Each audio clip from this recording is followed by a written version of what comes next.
خلق السماوات والأرض منها أربعة حرم ذلك الدين القيم فلا تظلموا فيهن أنفسكم وقال الله تعالى أفحسبتم أنما خلقناكم عبثا وأنكم إلينا لا ترجعون وقال الله تعالى أولم نعمركم ما يتذكر فيه من تذكر وجاءكم النذير فذوقوا فما للظالمين من نصير وقال النبي صلى الله عليه وسلم حاسبوا قبل أن تحاسبوا أو كما قال وقال النبي صلى الله عليه وسلم من مات فقد قامت قيامته أو كما قال صدق الله العظيم وصدق رسوله النبي الكريم ونحن على ذلك لمن الشاهدين والشاكرين والحمد لله رب العالمين مولاي صل وسلم دائما أبدا على حبيبك خير الخلق كلهم هو الحبيب الذي ترجى شفاعته لكل هول من الأهوال مقتحم وہ دانائے سبل ختم الرسل مولائے کل جس نے وہ دانائے سبل ختم الرسل مولائے کل جس نے غبار راہ کو بخشا ہے فروغ وادی سینا نگاہ عشق و مستی میں وہی اول وہی آخر نگاہ عشق و مستی میں وہی اول وہی آخر وہی قرآن وہی فرقان وہی یاسین وہی طٰہٰ بلغ العلا بکمالہ کشف الدجا بجمالہ حسنت جمیع خصالہ صلو علیہ وآلہ صلی اللہ علیہ وآلہ وسلم۔ میرے انتہائی واجب الاحترام قابل صد احترام بزرگوں، بھائیوں، نوجوان ساتھیوں، پردہ میں سماعت کرنے والی ماں اور بہنوں، آج سال 2022 کا آخری جمعۃ المبارک ہے، 30 دسمبر ہے، اور پرسوں کے دن سے عیسوی کیلنڈر کے اعتبار سے نئے سال کا آغاز ہوگا۔ یاد رکھیے کہ تاریخ کی حفاظت کرنا، سالوں کا مقرر کرنا، کیلنڈرز کا مقرر کرنا، یہ سب اقوام کی یہ رسم اور طریقہ رہا ہے تاکہ مختلف واقعات کو، لوگوں کے آنے جانے کو، زمانے کے آنے جانے کو لکھا پرکھا اور یاد رکھا جا سکے۔ قدیم زمانے سے یہود، جس کا شمار دنیا کی پرانی اقوام کے اندر ہوتا ہے، یہود کا جو بیت المقدس ہے وہ جب تباہ ہوا بخت نصر کے ہاتھوں سے، تو ان کے لیے بہت بڑا ایک اجاڑ ہوئی، بربادی ہوئی یہود کی۔ تو انہوں نے اس دن سے اپنی تاریخ کا، اپنے کیلنڈر کا اجرا کیا۔ جو نصارہ ہیں، عیسائی ہیں، جناب عیسیٰ علیہ السلام کی ولادت سے انہوں نے اپنے کیلنڈر کا اجرا کیا، جس کو عیسوی کیلنڈر کہتے ہیں، یا بعض مورخین کے نزدیک جناب عیسیٰ علیہ السلام کی وفات سے عیسوی کیلنڈر کا انہوں نے آغاز کیا۔ جو قدیم عرب تھے، حضور پاک علیہ السلام کی آمد سے قبل عرب نے اپنے جو کیلنڈر کا آغاز کیا، تاریخ کا آغاز کیا، وہ واقعہ فیل سے آغاز کیا کہ یمن کے ایک حاکم نے، بادشاہ نے جب اپنے ہاتھیوں کی فوج کے ذریعے سے بیت اللہ پر حملہ کیا، تو انہوں نے اس دن کو ایک نصیحت کے طور پر جانا اور تب سے اپنے لیے کیلنڈر کا اجرا کیا۔ جناب عمر فاروق رضی اللہ تعالیٰ عنہ نے مسلمانوں کے لیے ہجری کیلنڈر کا آغاز فرمایا حضور پاک علیہ السلام کی ہجرت سے۔ معلوم یہ ہوتا ہے کہ یہ تاریخوں کا مقرر کرنا، سالوں کا طے کرنا، یہ ہر زمانے میں انسان کی ضرورت رہی ہے۔ جو بھی جس کا جو کلچر تھا، ثقافت تھا، مذہبی جو بھی ان کی گائیڈ لائنز تھیں، انہوں نے ان کی روشنی میں اپنے لیے جو ہے وہ ایک کیلنڈر کا اجرا کیا۔ فی زمانہ دو بڑے کیلنڈر سمجھے جاتے ہیں، ایک کیلنڈر عیسوی کیلنڈر ہے اور ایک قمری کیلنڈر ہے یا ہجری کیلنڈر ہے، یہ دو ترکیبیں زیادہ نمایاں ہیں۔ عیسوی کیلنڈر کے اعتبار سے زمانہ، وقت، سال، مہینے، لوگوں کا لین دین اور دیگر جتنے دنیاوی معاملات ہیں ان کو عیسوی کیلنڈر کی روشنی میں طے کیا جاتا ہے۔ جو اسلامی احکام ہیں، جو شرعی احکام ہیں، روزہ، رمضان المبارک، ایام حج، نمازوں کے اوقات اور یہ سارے جو معاملات ہیں، روزے، رمضان المبارک، ان سب کا جو معاملہ ہے وہ ہجری کیلنڈر کے اعتبار سے طے پایا جاتا ہے۔ تو دونوں کی اپنی اپنی اہمیت ہے۔ ہمارے معاشرے میں غلو بہت زیادہ ہے، غلو۔ بعض لوگ کیا کرتے ہیں کہ ہجری اور قمری کیلنڈر تو ہمارا ہے، یہ اسلامی کیلنڈر ہے، اور جو عیسوی ہے وہ غیر مسلموں کا کیلنڈر ہے۔ اور بھائی جو عیسوی کیلنڈر ہے وہ شمسی اعتبار سے ہے، ہجری کیلنڈر قمری اعتبار سے ہے۔ سورج بھی اللہ کا، چاند بھی، سورج بھی اللہ کے ماننے والوں کے لیے نکلتا ہے، سورج بھی اللہ کی نعمت ہے، چاند بھی اللہ کی، دونوں کیلنڈر ہی ہمارے ہیں۔ کیلنڈر کا مسئلہ نہیں ہے، مسئلہ اصل یہ ہے کہ ان کے ساتھ جو بدعات، خرافات، جو چیزیں ان کے ساتھ جوڑی جاتی ہیں، مختلف تقریبات جو ان کے ذریعے سے منائی جاتی ہیں، اصل مسئلہ ان کے ساتھ ہے کہ وہ غیر اخلاقی ہیں، وہ بد تہذیبی ہے پرلے درجے کی۔ نئے سال کا جشن منایا جاتا ہے غیر مسلم اقوام کے ہاں، ان کے لیے تو یہ دنیا ہی دنیا ہے، وہ اسی کو ہی اپنی حقیقی زندگی سمجھتے ہیں۔ جو کرنا ہے اب کرنا ہے، ان کو تو بہانا چاہیے کسی نہ کسی بہانے سے جو ہے وہ اپنی خواہشات اور اپنے فطری جذبات کو پورا کر سکے۔ تھوڑی سی کام کریں تو ان کو بہانا چاہیے غیر مسلموں کو۔ مسلمان کی اپروچ اس زندگی کی طرف ڈیفرنٹ ہے، یاد رکھیے۔ غیر مسلموں کی اپروچ اس زندگی کی طرف الگ ہے۔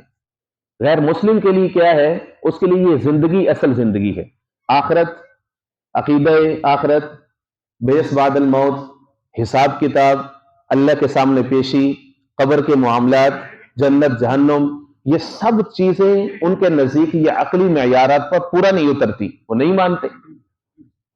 مسلمان کے لیے کیا ہے؟ یہ زندگی، یہ بڑی قیمتی زندگی ہے، یہ مہلت ہے، یہ تعیش کی جگہ نہیں ہے، یہ امتحان گاہ ہے۔ امتحان گاہ میں کون سا خوشیاں مناتے ہیں، کون سیلیبریشن کرتے ہیں؟ امتحان گاہ میں تو انسان کو اپنے نتیجے کے بارے میں فکر ہوتی ہے کہ میں جو کر رہا ہوں، جو لکھ رہا ہوں، اس کا نتیجہ کیا نکلے گا، اچھا ہوگا کہ برا ہوگا۔ زیادہ سے زیادہ اس کو اندر کا اطمینان مل جائے گا کہ میں جو کچھ کر رہا ہوں تسلی بخش کر رہا ہوں۔ سیلیبریشن کا، عیاشی کا کوئی چکر نہیں ہے۔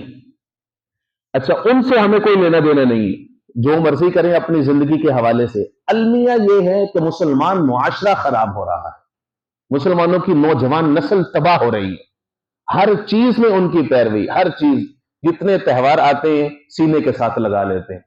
کبھی بلیک فرائیڈے آ جاتا ہے ڈسکاؤنٹ کے نام پر، ارے اللہ کے بندو، جمعہ کہاں سے بلیک ہو گیا؟ جمعہ تو روشن ہے اسلام کے اندر، اس کو کہاں سے تم نے بلیک فرائیڈے دی؟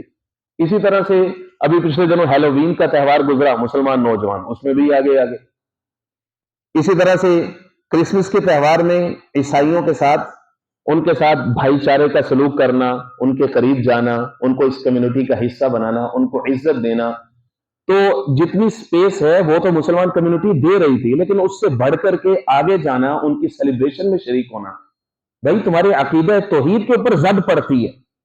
اسلام کتنی سختی کے ساتھ کہتا ہے کہ اللہ ایک ہے، قل هو اللہ احد، اللہ ایک ہے، اللہ الصمد، وہ بے نیاز ہے، وہ رشتوں سے بے نیاز ہے، لم یلد ولم یولد۔ کتنی بڑی خلیج اللہ رب العزت نے بیچ میں کھینچ دی ہے کہ مسلمان یہ ہے، اس کی پہچان اس کے عقیدے کی بنیاد پر ہوتی ہے۔ آپ دوسروں کے ساتھ آپ نرمی کر سکتے ہیں ایک کمیونٹی کا حصہ ہوتے ہوئے، لیکن اپنے عقیدے کو کیسے کمپرومائز کر سکتے ہیں؟ اپنے عقیدے کو کمپرومائز نہیں کر سکتے۔ پھر ساتھ ہی ایک ہی ہفتے کا وقت ہوتا ہے، ساتھ ہی اس میں جو ہے وہ نیو ایئر کے نام سے ایک نئی خرافات شروع ہو جاتی۔ نیا سال، تم نے کیا کمال کیا؟ نیا سال تم نے نکالا ہے، سورج کو تم نے نکالا ہے، 31ویں کے چاند کو تم نے ڈبویا تھا، تمہارا کیا کمال ہے؟ کس چیز کی خوشی ہے؟ کیا کیا تم نے؟ نئے سال کی خوشی، ہیپی نیو ایئر۔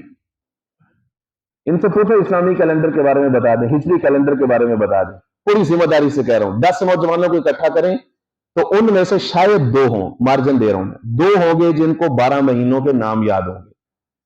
اکثروں کو یہی نہیں پتا ہوگا کہ اسلامی کیلنڈر یا ہجری کیلنڈر کا پہلا اور آخری مہینہ کیا ہوتا ہے۔ پوری ذمہ داری سے کہہ رہا ہوں، میں چونکہ ایک جگہ پہ ٹیچنگ کرتا ہوں تو نوجوانوں کے ساتھ میرا بڑا واسطہ پڑتا ہے، تو پتہ چلتا رہتا ہے ان کا جنرل نالج اسلام کے بارے میں کیا ہے۔ محرم، صفر، ربیع الاول، ربیع ثانی، جمادی الاول، جمادی ثانی، جس نے کچھ صحبت اٹھائی ہے علماء کی، قریب رہا ہے، تو اس کو تھوڑا بہت تو پتا ہوگا، لیکن شاید مہینوں کے نام وہ بھی صحیح طریقے سے نہ بول سکے۔ یہ ہمارا ریلیشن ہے ہجری کیلنڈر کے ساتھ۔ عیسوی کیلنڈر سے ہماری کوئی دشمنی نہیں ہے، میں نے ابتدا میں عرض کیا وہ بھی انسانوں کی ضرورت ہے، وہ بھی ہماری ضرورت ہے، دنیا بھی ہماری ضرورت ہے۔ ربنا آتنا فی الدنیا حسنہ وفی الآخرۃ حسنہ۔ مسئلہ کسی کیلنڈر کے ساتھ نہیں ہے، مسئلہ اس کے ساتھ جڑی ہوئی خرافات کے ذریعے سے ہے۔ مسلمان معاشرے میں وہی ہیپی نیو ایئر کے نام سے وہی خرافات، وہی فحاشی، وہی عریانی اور وہی مرد و زن کا اختلاط، وہی سارا کچھ، ہر معاملے میں غیر مسلموں کی پیروی ہے۔ وضع میں تم نصارہ ہو، تمدن میں ہنود، تم مسلمان ہو جنہیں دیکھ کر شرمائیں یہود، ہر کوئی مست میں ذوق تن آسانی ہے، تم مسلمان ہو، یہ انداز مسلمانی۔ مسلمان کو اللہ نے معاشرے کا لیڈر بنا کر کے بھیجا، سنجیدہ شخص بنا کر کے بھیجا، کہ تو نے معاشرے کو، تو نے دنیا کو بتانا ہے کہ اس زندگی کا مقصد کیا ہے۔ عیش و عشرت نہیں ہے یہ عالم، عیش و عشرت کا، یہ حالت کیف و مستی کی، بلند اپنا تخیل کر، یہ سب باتیں ہیں پستی کی، بس اتنی سی حقیقت ہے فریب خواب ہستی کی، کہ آنکھیں بند ہوں اور آدمی فسانہ ہو۔ مسلمان کی اس زندگی کی طرف اپروچ ڈیفرنٹ ہوتی ہے، وہ اس دنیا کو کسی اور انداز میں دیکھتا ہے، کافر کسی اور انداز میں دیکھتا ہے۔ اللہ نے خود یہ فرمایا قد یئسوا، یہ لوگ اپنی آخرت سے مایوس ہو چکے ہیں، ان کو نہیں پتا کہ بعد میں کیا ہونے والا ہے۔ مسلمان کے سامنے تو کھول کھول کے رکھ دیا گیا کہ تم مرے گا، تیرے آگے یہ کچھ ہے۔ کتنے ہی لوگ تھے 2022 سے پہلے اس رات کو انہوں نے سیلیبریشن کی کہ 2022 کا ہم استقبال کرتے ہیں، اب نہیں اس دنیا میں، کہاں گیا تمہارا استقبال؟ تمہارا کیا بس تھا اس کے اندر؟ 2022 کیا تم نے نکالا تھا اس کا سورج؟ کتنے ہی لوگ ہیں 2022 کا خاتمہ ہوگا، خوشی منائیں گے 2023 آ رہا ہے، 2023 ان کے لیے کیا موت کا پیغام لے کر کے آئے، کس چیز کا فتح؟ 2022 کی رات ہوگی، آخری رات ہوگی، جشن ہوگا، یہ نیا سال آ رہا ہے، اور مسلمان نوجوان انہیں غیر مسلموں کی پیروی کے اندر پارٹیاں، عیش و عشرت، کراچی سے لاہور تک مختلف نائٹس، کلب، تھیٹرز وہ آباد کر دیتے، گناہوں سے بھر دیتے۔ ماؤں نے ان کو لا الہ الا اللہ پڑھایا تھا، اور نوجوان نسل والدین کے ہاتھوں سے نکل چکی ہے یہ سارے گناہ۔ اور صبح کے پھر سنجیدہ اخبارات میں کیا ہوتا ہے، ون ڈیلنگ کرتے ہوئے اتنے مارے گئے، شراب نوشی کرتے ہوئے اتنے مر گئے۔ یہ مسلمان نوجوان قوم کا سرمایہ ہے، معاشرے کی ترقی کا زین ہے، یہ مستقبل کا لیڈر ہے۔ کہاں جا رہے ہیں ہمارے ہاتھوں سے نکل کر کے؟ کہاں سے یہ تربیت لے رہے ہیں؟ میرے دوستوں، ہمیں سوچنا پڑے گا، مسلمان نوجوانوں کو وقت دینا پڑے گا، ان پر رحم کھانا پڑے گا۔ جو معاشرے کے سنجیدہ افراد ہیں، والدین ہوں یا دیگر ہوں، ان کے ساتھ بیٹھنا پڑے گا، نوجوانوں سے بات کرنی پڑے گی، ان کو سمجھانا پڑے گا کہ ہماری تہذیب کیا ہے، ہماری تاریخ کیا ہے، اللہ نے ہمیں کیوں بنا کر کے بھیجا ہے، اس زندگی کا مقصد کیا ہے۔ ان کو بتانا پڑے گا کہ اسلام میں تعیش، سیلیبریشن کا مقصد کیا ہوتا ہے۔ یہاں پر تو سب سے بڑی خوشی ہوتی ہے، تو اس کو رب العزت نے اٹیچ کیا چیریٹی کے ساتھ۔ عید آ رہی ہے، عید کی بڑی خوشی ہوتی ہے، فرمایا یہ خرچ کرو، صدقہ فطر دے دو، غربا پہ خرچ کرو۔ یہاں پہ تو خوشی منانے کا انداز ہی الگ ہے۔ بڑی عید آتی ہے، گوشت کاٹو، غربا میں تقسیم کرو۔ ہر ایک خوشی کا منانے کا انداز معاشرتی ترقی کے ساتھ جوڑا ہوا ہے۔ یہاں پہ خوشی منانے کا انداز الگ ہے، ان کے ہاں الگ ہے۔ کیا پتا 2023 میں کیا ہوگا تمہارے ساتھ، تمہیں تو فکر کرنی چاہیے اس بات کی۔ فرمایا کہ ایک شخص بازار میں اپنے لیے کپڑے خرید رہا ہے، سوٹ کے لیے خرید رہا ہے، ادھر کاتب تقریر اس کے لیے کفن لکھ رہا ہے۔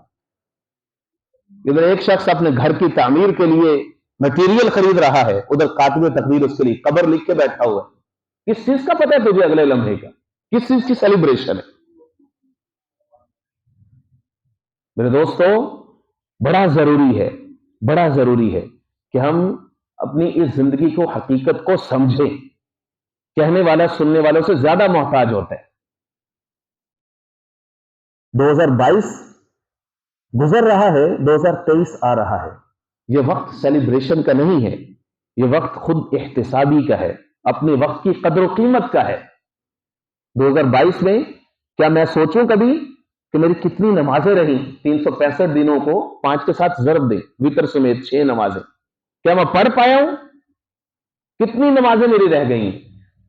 بوڑھے والدین فوت ہو گئے، دادا دادا فوت ہو گئے، کوئی اور میرا قریبی عزیز فوت ہو گیا، یار اس کی نمازوں کا فدیہ دیا گیا ہے، اس کے اوپر کتنا وزن ہوگا؟ یہ سوچا اس سال میں مالدار ہوں، میرے اوپر حج فرض تھا، میں نہیں کر سکا، نہیں کر سکی. سوچا کہ میرا کتنا بڑا نقصان ہو گیا. فلاں شخص کے ساتھ مجھ سے ظلم و زیادتی ہو گئی، فلاں کاغذ کے اوپر میں نے غلط دستخط کر دی، فلاں جگہ پہ رشوت خوری کا معاملہ ہوا، فلاں جگہ پہ سود کا معاملہ ہوا، اس میں میرا کیا کردار تھا؟ کبھی ہم اپنے آپ کو وقت دیں گے یہ سوچنے کے لیے؟ سیلیبریشن کے چکر میں، سیلیبریشن کا کیا مطلب ہوتا ہے؟ ہر چیز سے آزادی، کوئی پوچھنے والا نہیں. یہ سیلیبریشن کی سینس ہے، اس کو جشن کہتے ہیں. جو دل میں صرفی جذبات سے جس کو تسکین ملتی ہے وہ کرو. غافل تجھے گھڑیال یہ دیتا ہے منادی، گردوں نے گھڑی عمر کی ایک اور ہٹا دی. یہ تو 1 سال مہلت میں سے اور کم ہو گیا ہے. جس کی عمر 60 سال لکھی تھی تو 1 سال اور کم ہو گیا. خوشی کس چیز؟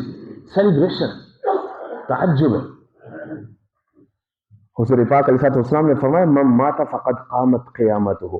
کتنے ہی لوگ تھے، 2022 شروع ہوا ہمارے ساتھ تھے، لیکن اس سال کا اینڈ ہوگا وہ ہمارے ساتھ نہیں ہوگی. من مات فقد قامت قیامت ہو. فرمایا جو شخص مر گیا اس کی قیامت وہیں سے شروع ہے. اس کو کیا لگے قیامت کا منظر، ستارے ٹوٹ پڑیں گے، آسمان بجھ جائے گا، سورج ڈوب جائے گا، زمین کے اوپر زلزلہ برپا ہوگا، اس کو ان چیزوں سے کیا غرض ہے؟ اس کی قیامت تو شروع ہو گئی. کتنے ہی لوگوں کی قیامت شروع ہو چکی. آپ سیلیبریشن کر رہے ہیں، ادھر فرشتے نے آپ کی قیامت طے کر دی. یہ تو سوچنے کا وقت ہے، تفکر کا وقت ہے. یہ کیسا جشن؟ اللہ فرماتے ہیں اقتربت الساعۃ، قیامت قریب ہے. وانشق القمر، کس چیز کا جشن سمجھ نہیں آتا.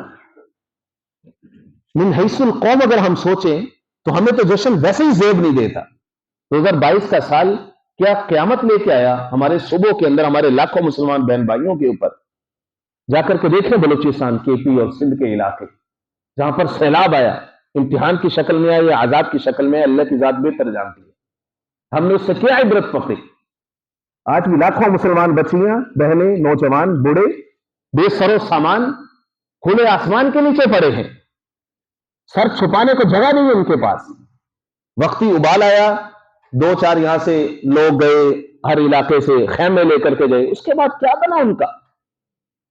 سخت سردی میں ہم تصور بھی کر سکتے ہیں ہمارے بچے سڑک کے اوپر آدھا گھنٹہ بیٹھ کے دکھا دیں گے. 2022 کے بارے میں ہم سوچیں کہ ہم سے کیا کیا غلطیاں ہوئی ہیں اس کے اندر، کس چیز کا جشن؟ مسلمانوں کا جو تعلق ہوتا ہے وہ مواخات کا ہوتا ہے، مواسات کا ہوتا ہے، غمخاری کا ہوتا ہے. المسلمون کجسد واحد، سارے مسلمان ایک جسم کی طرح ہے. ان اشتکا عینہ اشتکا کلہ، آنکھ میں درد پورا جسم درد میں مبتلا ہے. ایک آنکھ میں تکلیف ہے، دوسری آنکھ کو سونا چاہیے، عقل یہ کہتی نہیں آرام آتا. ان اشتکا رأسہ اشتکا کلہ، سر میں درد پورا جسم تکلیف میں مبتلا ہے. کیا ہم مسلمانوں کی یہ حالت ہے؟ 2022 ہمیں جھنجھوڑ رہا ہے. من حیث القوم ہم کس چیز کا جشن منائیں؟ میرے دوستوں کتنی غلطیاں ہوئی ہمارے سے اسی 1 سال کے اندر. لاکھوں مردوں عورتوں، سینکڑوں مردوں عورتوں کی لاشیں سیلاب بہا کر کے لے گیا. عینی شاہدین بتاتے ہیں کہ ہم ان کو کیسے اٹھاتے، کہاں لے کے جاتے؟ دفن کرنے کے لیے خشک جگہ ہی نہیں، خشک زمین ہی نہیں، سیلاب کی نظر ہو گئی. ہم نے کیا عبرت پکڑی ہے؟ میرے دوستوں یہ اللہ کی طرف سے مہلت ہے. مسلمان کی اپروچ اس زندگی کی طرف ڈیفرنٹ ہوتی ہے، کافر کی ڈیفرنٹ ہوتی ہے. مسلمان کے اندر جذبہ غمخاری ہوتا ہے، دوسرے مسلمان بھائی کا درد ہوتا ہے، بغیر کسی ذات کے، رنگ کے، نسل کے، زبان کے. وہ اپنے دوسرے بھائی کی مدد کے لیے تیار رہتا ہے، اس کی تکلیف کو محسوس کرتا ہے. یہ دین بیضا یہ بڑا نازک دین ہے. یہاں پر تو اتنی پابندی ہے کہ تمہارے گھر سے کھانے کی خوشبو تمہارے ہمسائے کے گھر میں نہیں جانی چاہیے. اتنا نازک معاملہ ہے یہ تو، کہ تمہارے کسی عمل سے کسی دوسرے کو تکلیف نہ ہو. حضور پاک علیہ الصلوۃ والسلام کی مجلس لگی ہے، ایک شخص دوڑ کے آتا ہے، آ کر کے کہتا ہے کہ میرا بچہ گم ہو گیا ہے. کسی شخص نے اگر دیکھا ہے، پتہ ہے، یا رسول اللہ دعا کر دیجیے میرا بچہ مل جائے. ایک باپ جس کا بچہ گم ہو جائے اس کی تکلیف کوئی باپ ہی سمجھ سکتا ہے. اولاد کی تکلیف 1000 باپ بھی مل کر کے نہیں سہ سکتے. اتنی بڑا پہاڑ ہوتا ہے باپ کے اوپر. اولاد کی تکلیف سہنا آسان نہیں ہوتا ہے. اللہ سب کے لیے آسانی والا معاملہ کرے، عافیت والا معاملہ کرے. ابھی پچھلے دنوں ہمارے ایک بزرگ نمازی ہیں، اللہ رب العزت صحت و سلامتی عافیت دے، وہ بتا رہے تھے کہ میں نے 20-25 سال 30 سال جو کمایا، گھر کا خواب دیکھا اپنے جوان بچے کے لیے کہ ہم رہیں گے، وہ ہماری عزت قدر کرے گا، خدمت کرے گا. لیکن جوانی میں ہی اللہ پاک نے اپنے پاس بلا لی. وہ بوڑھا باپ ہے، وہ مجھ میں سیدھا چلتا تھا، اب چلتا ہوں کمر جھکائے. باپ کی کمر جھک جاتی ہے. اولاد کی تکلیف باپ برداشت نہیں کر سکتا. آیا حضور پاک علیہ الصلوۃ والسلام کے پاس، ایک شخص نے کہا یا رسول اللہ میں نے دیکھا اس کا بچہ فلاں جگہ پہ، فلاں بستی میں، فلاں علاقے گراؤنڈ میں دوسرے بچوں کے ساتھ کھیل رہے ہیں. اب سوچو اس باپ کی کیا حالت ہوگی، کتنی تیزی کے ساتھ اس نے دوڑ لگائی ہوگی گمشدہ بچے کو پانے کے لیے.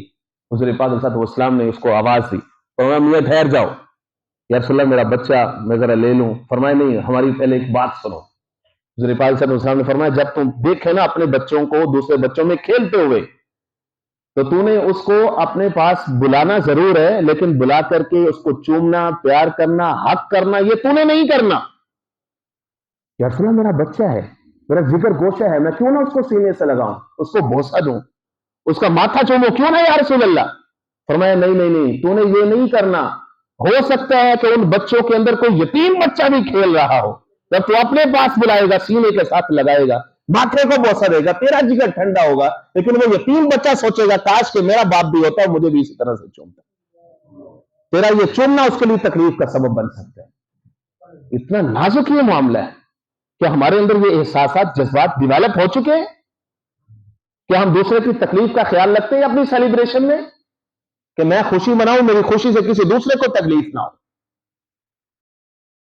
مسلمان نوجوان کو کیا ہم نے یہ ٹریننگ دے دی ہے؟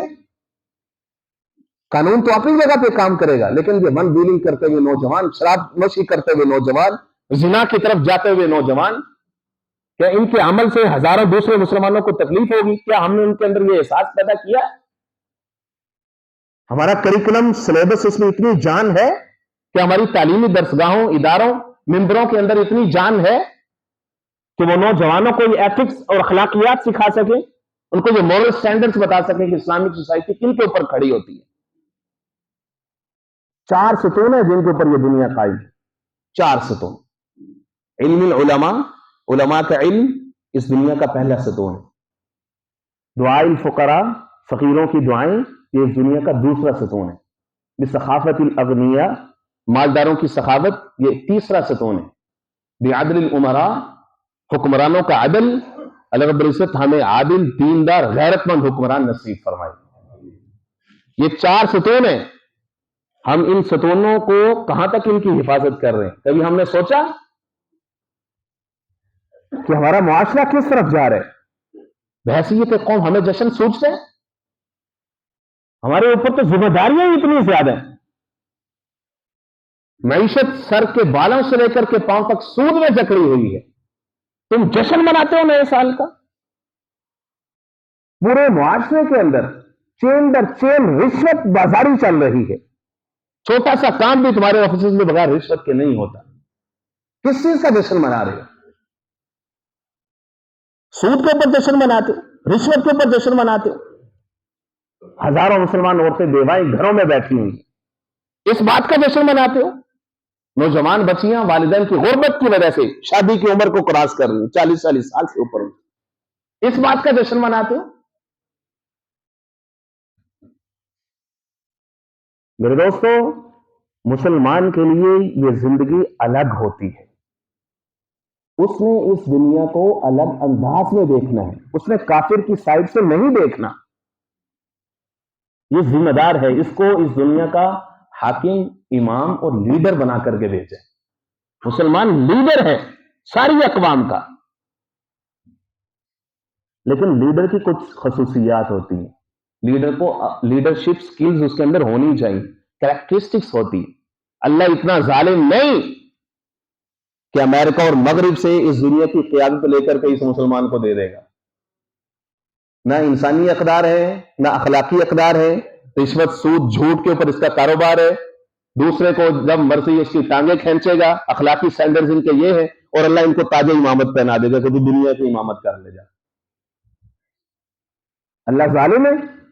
ہرگز نہیں. یہ دنیا امتحان گاہ ہے، یہ محنت کی جگہ ہے، محنت کی. میرے دوستو، نئے سال کے جتنے گناہ ہیں، اسراف، فضول خرچی، شراب نوشی، زنا، نوجوانوں کا اپنی جان کے ساتھ کھیلنا، معاشرے کو نقصان پہنچانا، ایذائے مسلم، کفار و مشرکین کی پیروی، یہ سارے گناہ ہیں جن سے ہم میں سے ہر ایک کے لیے بچنا لازم ہے.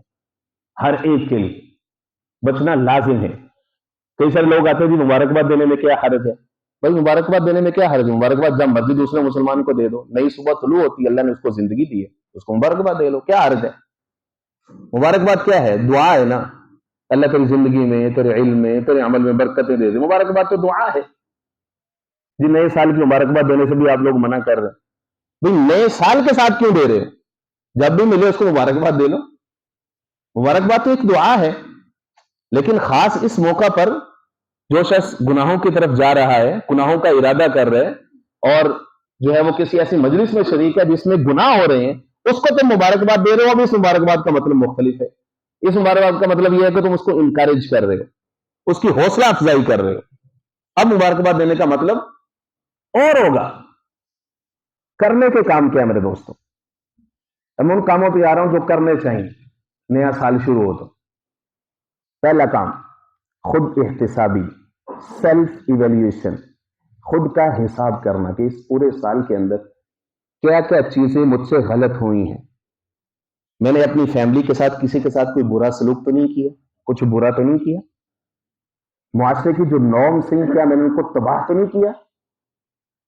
اپنے خاندان کے اندر کیا میری وجہ سے کوئی لڑائی تو نہیں ہوئی. میں نے کسی کا حق تو نہیں مارا، کسی کی وراثت تو دبا کے نہیں بیٹھا ہوا. میں کسی یتیم کے ساتھ میں نے بدسلوکی تو نہیں کی. یہ خود احتسابی ہے کہ انسان یہ سوچے اس سال مجھ پر حج کہیں فرض تو نہیں تھا، کیا اس سال میں نے زکوٰۃ دی ہے. زمیندار سوچے کیا میں نے عشر دیا ہے اس سال کا. اب یقین مانے صرف پاکستان کے اندر مالدار، اثریا اور ایلیٹ طبقہ دیانت داری کے ساتھ صرف زکوٰۃ دینا شروع کر دے نا. ابھی سخاوت کی، صدقے کی بات نہیں کر رہا ہوں. زکوٰۃ دینا شروع کر دے، زمیندار ایمانداری کے ساتھ عشر دینا شروع کر دے، پاکستان کے اندر سے غربت ختم ہو جائے. پوری ذمہ داری سے عرض کر رہا ہوں آپ سے. خود احتسابی سب سے پہلا کام ہے کرنے کا. دوسرا کام ہے وقت کی قدر کرنا. وقت کی قدر کیسے؟ کہ ہر انسان یہ سوچے کہ اس وقت جو میں کام کر رہا ہوں کیا اس سے مجھے اور میرے معاشرے کو کوئی فائدہ ہو رہا ہے کہ نہیں ہو رہا. نہ اپنے آپ کو فائدہ ہو رہا ہے، نہ کسی اور کو فائدہ ہو رہا ہے. سمجھو کہ فضول کام کر رہے. وقت کی قدر کی یہ بنیادی ون لائنر میں نے آپ کو دی ہے. وقت کی قیمت کیسے معلوم ہوتی ہے؟ خرافات سے بچے. حضور پاک صلی اللہ علیہ وسلم نے فرمایا ایک شخص کو یعظہ، اس کو نصیحت فرما رہے تھے، اغتنم خمسا قبل خمس. میاں 5 چیزوں کو 5 چیزیں آنے سے پہلے غنیمت جانا. کتنی چیزیں؟ 5 چیزوں کو 5 چیزیں آنے سے پہلے غنیمت جانا. فرمایا کہ شبابک قبل حرمک، اپنی جوانی کو بڑھاپا آنے سے پہلے کیا جانو؟ غنیمت جانو. صحتک قبل سقمک، صحت کو بیماری آنے سے پہلے کیا جانو؟ غنیمت جانو.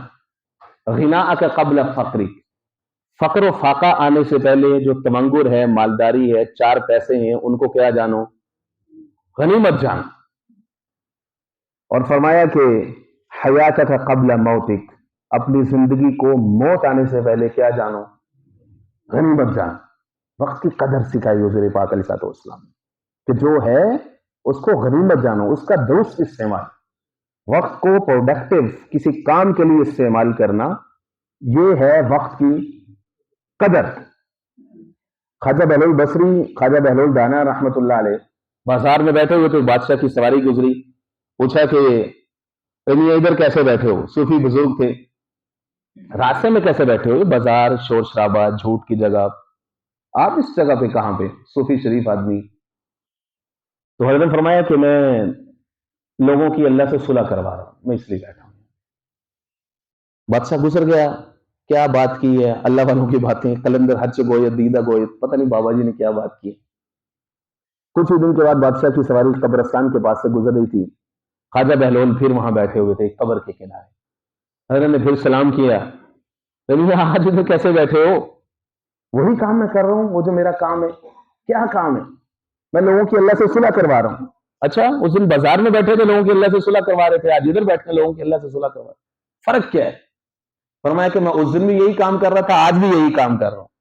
اس دن اللہ مانتا تھا، بندے نہیں مانتے تھے، اور آج بندے مانتے ہیں. وقت کی قدر بہت ضروری ہے میرے دوستوں، بہت ضروری ہے. فرمایا لا تزال قدم ابن آدم. تیسری چیز جو اہم ترین میں آپ کے سامنے رکھ رہا ہوں، وقت جا رہے، جنریشن گیپ کا خاتمہ. جتنے بڑے بوڑھے بزرگ سینئر لوگ بیٹھے ہیں، ہاتھ باندھ کے ان سے عرض کرتا ہوں، نوجوانوں کو وقت دے. ٹی وی سکرینوں اور موبائل سے باہر آ جائیں. ٹی وی سکرین کے سامنے خبریں سننے سے حالات چینج ہونے والے، وہ عمل سے چینج ہوں گے. جتنا مرضی دیکھ رہے ہو، کڑتے رہو گے.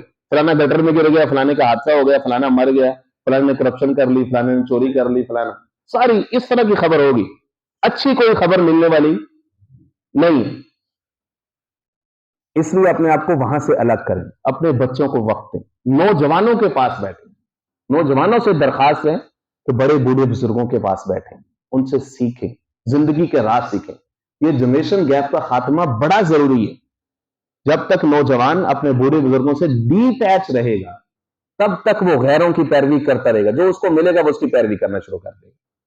یہ جنریشن گیپ کا خاتمہ، اس کو اپنا ہدف بنائیں. چوتھی چیز جو بڑی اہم ہے، وہ نوجوانوں کے لیے خاص طور پر، بڑے بوڑھے بزرگ جو ہے وہ یہ نہ سمجھے کہ ہمارے لیے نہیں، وہ اپنے آپ کو نوجوان سمجھ لیں. نوجوانوں کے لیے خاص کام جو میں آپ سے عرض کر رہا ہوں، اس ممبر اور اس جمعہ کے تھرو میں آپ سے اپنا پیغام ریکارڈ کروا رہا ہوں آپ سے. میں نوجوانوں کو چاہیے کہ اپنے لیے اہداف مقرر کریں، 1 سال سے 5 سال کے، کہ اس سال میں نے کیا کیا کرنا ہے، اپنے کاروبار میں کیا کرنا ہے، اپنی فیملی لائف کے حوالے سے میں نے کیا کرنا ہے. اپنے آپ کو ہدف دیں، ٹارگٹ دیں. ایسا نہیں ہے جیسے ہوا چل پڑی تو ویسے ویسے بس چلتے رہیں گے. نوکری، ملازمت، محنت مزدوری کریں، اب اس بیکار نہ رہیں. نوجوان کا بیکار رہنا معاشرے کی تباہی کی علامت ہے، یاد رکھیں. نوجوان کوئی بیکار نہ رہے، نہ خالی رہے. نوجوان اپنے آپ کو کبھی بھی آئسولیشن میں نہ ڈالیں، خلوت میں نہ ڈالیں. خلوت، علیحدگی، الگ کمرے میں بیٹھنا، یہ نوجوان کے لیے موت ہے. اس کی اخلاقی موت ہے، اس کی صحت کی موت ہے. اس سے بچیں، اپنے آپ کو وقت دیں اور اس کے اہداف مقرر کریں. میرے دوستو، کچھ باتیں اور بھی میں نے اس حوالے سے عرض کرنی تھی، لیکن انشاءاللہ اگلے جمعے مزید اس کے اوپر بات کریں گے. وما علینا الا البلاغ.